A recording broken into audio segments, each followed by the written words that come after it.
Satan's plan to lure Jesus into unforgiveness. If you're having problems forgiving another, welcome to the club. It's not always easy to forgive others. Do you think it was easy for Jesus to forgive others? I think it was very difficult for him to forgive those then and there who were killing and ridiculing him. What do you think it would have been like? In fact, do you realize that Satan's final plan against Jesus involved getting him to trip in the area of unforgiveness? Satan has the same plan for us. He wants us to fall in the area of unforgiveness. What Satan determined to do was to get the sinless Son of God, who had come to take away the sins of the world, to fall into sin so that it wouldn't be possible for him to do it.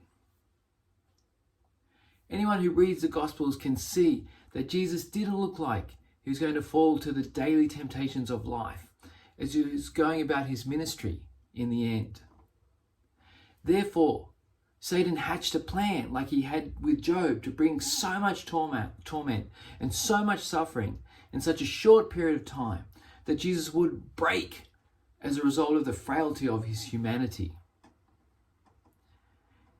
Jesus sweat drops of blood as a result of how strongly a part of him didn't want to drink the cup of great suffering that he knew had been given him to drink. Luke 22, verses 42 to 44. Father, if you are willing, take this cup from me, yet not my will, but yours be done. An angel from heaven appeared to him and strengthened him. And being in anguish, he prayed more earnestly, and his sweat was like drops of blood falling to the ground.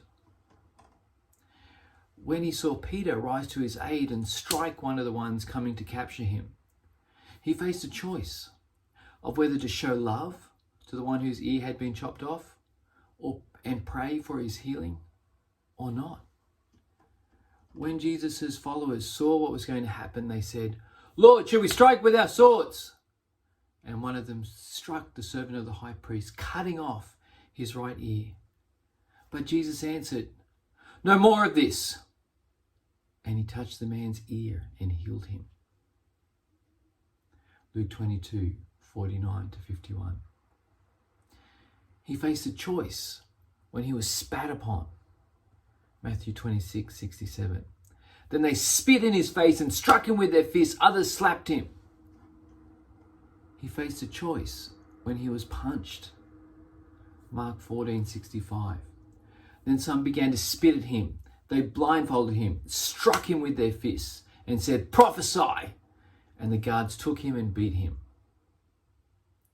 He faced a choice when he was mocked and ridiculed. Luke 23:11. Then Herod and his soldiers ridiculed and mocked him. Dressing him in an elegant robe, they sent him back to Pilate. He faced a choice when he was flogged. John 19:1. Then Pilate took Jesus and had him flogged. He faced a choice when thorns were hammered into his head. Matthew 27:28 to 30.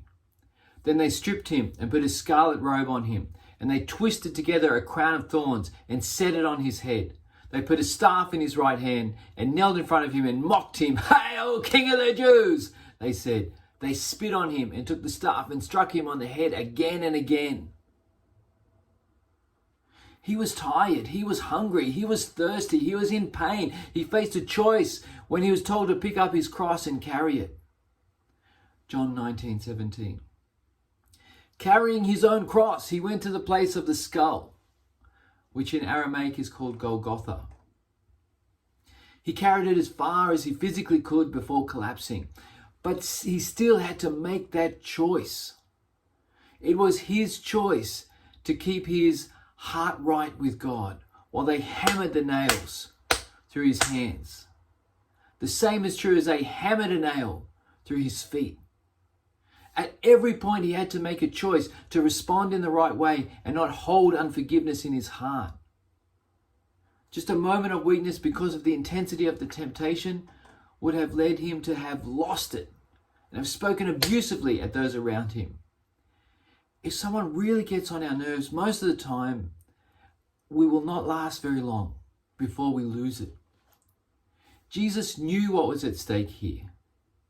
One wrong reaction to any of the extreme torments that were put upon him, and everything would be lost.